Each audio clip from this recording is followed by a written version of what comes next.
Welcome back mga katambalan, mga hot topic and issue pag-usapan natin. Update po tayo kay Alden kung saan nga po ay nag-post muli itong si Alden sa kanyang social media account at balik nga po sa cycling itong si Alden.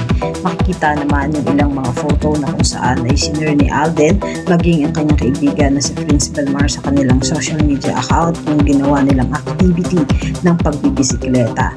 At kapansin-pansin nga na talagang in-enjoy na magkakaibigan yung unang pagkakataon para sa taong 2026 na makabalik muli sa pagsacycling, na talaga namang passion na to ni Alden. Makikita naman talaga doon sa ilang mga photo nitong si Alden yung ginagawa niyang pagbibisikleta na talaga namang routine na nitong si Alden at naging busy nga lang itong si Alden dahil sa mga sunod-sunod na schedule nito at maging yung naging bakasyon nila sa US kasama nga yung kanyang pamilya. Samantalang doon sa photo na isinare nga nitong si Alden sa kanyang social media account, makikita na sabay-sabay na namimisikleta itong si Alden. Meron din ilang mga photo na kung saan ay nag-stopover sila upang magpa-picture.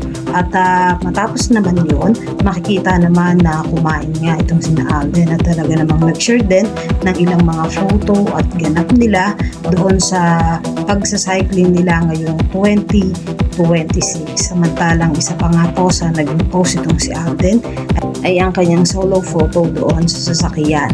Makikita na napakagwapo talaga ng isang Alden Richard. Kung yung mga update natin ngayon kay Alden, kayo mga katambalan, anong masasabi nyo? Mag-comment lang sa comment section at pag-usapan natin. Yan ang mga hot topic and issue dito lamang sa Tambalang GK.